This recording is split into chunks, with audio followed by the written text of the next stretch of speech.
नमस्कार, राम राम, खम्मा घणी। आपका स्वागत है आपके अपने कार्यक्रम जिसका नाम है पावना। दोस्तों, हमारे इस कार्यक्रम में ऐसे लोगों से मुलाकात करवाएंगे जिन्होंने अपनी कर्मभूमि की सेवा में महत्वपूर्ण योगदान देकर अपने जन्मभूमि का नाम रोशन कर कहलाए अपने जन्मभूमि के पावना।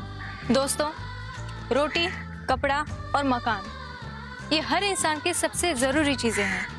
आज मुंबई में ही नहीं बल्कि पूरे देश में मकानों की समस्याओं की तादाद बढ़ती जा रही है, जिसका समाधान मुश्किल ही नहीं, नामुमकिन है। ऐसी ही कई समस्याओं को मुमकिन करने में राजस्थानी समाज ने समाज सेवा कर अपना महत्वपूर्ण योगदान हमेशा दिया है। इसी सेवा भाव को बनाए रखने हेतु राजस्थानी समाज के चिर परिचित शख्स है हमारे आज के पावना श्री लक्ष्मीकांत राठी जी। गरीब से गरीब को भी एक आशियाना मिले, इसे साकार करने हेतु एफोर्डेबल हाउसिंग की न केवल उन्होंने बात की बल्कि 2000 सस्ते मकानों का निर्माण भी किया और अब 3000 लोगों को आशियाना देने का बीड़ा भी उठाया। ऐसे होनहार व्यक्तित्व व सोच के धनी श्री लक्ष्मीकांत राठी जी को एफोर्डेबल हाउसिंग आइकॉन अवार्ड 2012 से सम्मानित भी किया गया। आइए रूबरू होते हैं हमारे आज के पावना श्री लक्ष्मीकांत राठी जी से।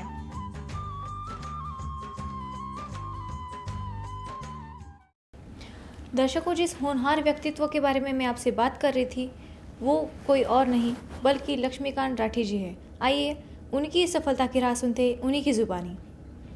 राठी जी, आपका बहुत बहुत स्वागत है हमारे शो में जिसका नाम है पावना।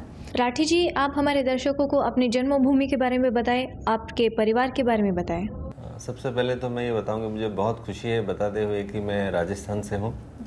राजस्थान में बीकानेर शहर से हूँ। वहीं मेरा जन्म हुआ और वहीं मैंने अपनी बेसिक जो फर्स्ट स्टडीज़ है मैंने वहीं से की है। जहाँ तक परिवार की बात है तो हम लोग बीकानेर रहते थे। हमारा काफ़ी बड़ा घर था और जॉइंट फैमिली थी बेसिकली। दादाजी के भाई, हमारे पापा, अंकल, आंटी, हम लोग सब साथ में ही रहते थे। हमारे 2-3 मेंबर्स थे जो सिर्फ अर्निंग मेंबर्स थे, हमारे पापा, दादाजी और हमारे बेसिकली जो कज़िन दादाजी है सालिग्राम जी राठी, उन्होंने परिवार की जिम्मेदारी सारी अपने सर पे उठा रखी थी और सभी लोगों को सपोर्ट करते थे। तो इस तरह से जॉइंट फैमिली में मैंने अपना बचपन बिताया है और बहुत कुछ अपने परिवार से सीखा है। करीब 30-35 लोग हम लोग एक ही घर में रहते थे और बहुत ही मज़े से और बहुत कुछ सीखने मिलता था जॉइंट फैमिली में। और वो सब मैंने वहाँ राजस्थान में अपने घर में वो सारी चीज़ें सीखी जो ज़िंदगी में आपको ज़रूरत होती है, जिन संस्कारों की, जिन चीज़ों की। राठी जी, आप अपने भाई बहन के बारे में और आपके परिवार के बारे में बताएं। हम लोग 2 भाई हैं, मैं और मेरा छोटा भाई सचिन, और मेरे सिस्टर एक बहन है संतोष। मेरे भाई सचिन ने भी CA कंप्लीट किया है और मेरी बहन की शादी मुंबई में एक मुलुंड शहर है, वहाँ पर श्री लक्ष्मीनारायण जी चांडक के यहाँ हुई है। अशोक जी चांडक मेरे जीजा जी का नाम है, उनके स्टील का काम है। आपके पारिवारिक व्यवसाय के बारे में हमें बताएं। वैसे हमारा परिवार बीकानेर से है, मध्यम वर्गीय परिवार था, कोई बहुत बड़ा बिजनेस नहीं था। हमारे दादाजी तो टीचर थे, स्कूल में पढ़ाते थे, और हमारे कज़िन दादाजी हैं, उनका कपड़े का व्यवसाय था, जो कि बॉम्बे में आके फिर सेटल हो गए।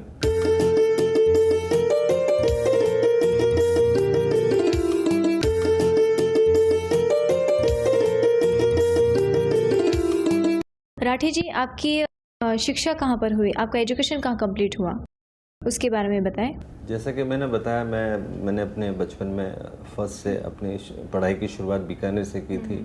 वहाँ से मैंने अपना 8th तक का स्टडी मैंने बीकानेर में किया। लेकिन उसके बाद पापा जैसे बॉम्बे सेटल हो रहे थे टेक्सटाइल बिजनेस में, तो मैं भी यहाँ भिवंडी आ गया, बॉम्बे शहर में, और यहाँ पर मैंने 9th से अपनी पढ़ाई शुरू की थी। मैंने BCom भिवंडी कॉलेज से किया था और मैं आपको बता दूं कि पूरे कॉलेज में मैं फर्स्ट आया था, मैं प्रथम था। उसके बाद जैसे फर्स्ट आया तो घर वाले पीछे पड़ गए कि कोई हायर एजुकेशन करना है, और मुझे फिर CA की स्टडीज़ में उन्होंने सजेस्ट किया। अच्छा। और इस तरह से मैंने अपना CA की पढ़ाई करके और अपना CA कंप्लीट किया।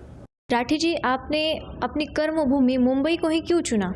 जैसा कि मैंने बताया, मेरे कज़िन दादाजी यहीं सेटल हो रहे थे, टेक्सटाइल में थे, तो तो परिवार की सारी जिम्मेदारी पापा के ऊपर थी, तो परिवार वहीं छोड़कर पापा पहले यहाँ सेटल हो गए, फिर मम्मी वगैरह आ गए और फिर मैं भी चूँकि उनके साथ फिर भिवंडी यहाँ पर शिफ्ट हो गया और फिर मैंने यहीं से अपनी पढ़ाई की शुरुआत की। सर, अपने सीए करने के बाद ये व्यवसाय कैसे चुना और क्यों? सीए तो ऐसा है कि सबसे पहले एक ही चीज़ के ख्याल आता है कि सीए की प्रैक्टिस करें as a consultant for income tax auditing वगैरह। जी। तो भिवंडी में हम लोग काफ़ी वर्षों से थे, लोग भी काफ़ी पहचान के थे, तो पापा ने कहा कि प्रैक्टिस करो तो अच्छी बात है। तो मैंने प्रैक्टिस की शुरुआत की। 10 साल तक मैंने वहाँ भिवंडी में प्रैक्टिस की और वहाँ के लोगों ने मुझे बहुत सपोर्ट किया। जैसे ही मैंने प्रैक्टिस शुरू की तो काफ़ी लोग हैं जिन्होंने अपने काम दिए मुझे, इनकम टैक्स से रिलेटेड है, ऑडिटिंग है, बैंक लोन्स है, सीए से रिलेटेड जितने भी थे मैंने सारे काम किए। और बेसिकली मुझे भिवंडी में राजस्थानी लोगों का बहुत सपोर्ट मिला, क्योंकि मैं राजस्थानी था, शायद इसलिए भी हो सकता है। और कुछ तो था कि मैं अपना काम पूरी जिम्मेदारी के साथ करता था। तो 10 साल तक तो मैंने प्रैक्टिस की और परिवार का आशीर्वाद था, ऊपर वाले की दया थी कि 10 साल में मैंने भिवंडी की मेरी सबसे बड़ी प्रैक्टिस थी। जो लोग 20-25 साल से प्रैक्टिस कर रहे थे उनसे भी बड़ी मेरी प्रैक्टिस हो गई थी। तो 10 साल तक प्रैक्टिस करने के बाद फिर मुझे लगा कि कुछ और करना चाहिए, अगर करने की इच्छा है मेरी तो। फिर मेरे कुछ क्लाइंट्स थे जो रियल एस्टेट में काम करते थे, बिल्डिंग्स कंस्ट्रक्शन वगैरह का। तो मैंने सबसे पहले शुरुआत की इंडस्ट्रियल प्लॉटिंग्स, इंडस्ट्रियल शेड्स। उसके बाद मैंने उसी लाइन में एक लॉजिस्टिक्स का जो एक बिजनेस होता है, गोडाउन्स वगैरह बनाने का, फिर मैंने वो शुरुआत की। इस दौरान मुझे ये पता चला कि मैं जिस लाइन में हूँ रियल एस्टेट में, उसमें सबसे बेसिक चीज़ होती है घर। हर आम आदमी की ज़रूरत होती है घर, सबको चाहिए, ये बेसिक नीड्स में है। तो फिर मैंने हाउसिंग सेक्टर में मैंने काम करना शुरू किया। और जब इस सेक्टर में मैं काम कर रहा था तो मुझे पता चला कि कितने ऐसे लोग हैं जिनको शायद उनको खुद के घर की ज़रूरत है और नहीं कर पा रहे हैं, क्योंकि प्राइसेस यहाँ पर बॉम्बे में इतनी है कि हर आदमी अफोर्ड नहीं कर सकता है घर लेना। फिर मैंने एक अफोर्डेबल होम्स एक कंसेप्ट निकाला कि जिससे जो मध्यम वर्गीय लोग हैं, छोटे लोग हैं जो अफोर्ड नहीं कर सकते बड़े घर, उनके लिए मैंने कम दरों में सस्ते मकानों की शुरुआत की और इस तरह से लाइन की मैंने शुरुआत की थी।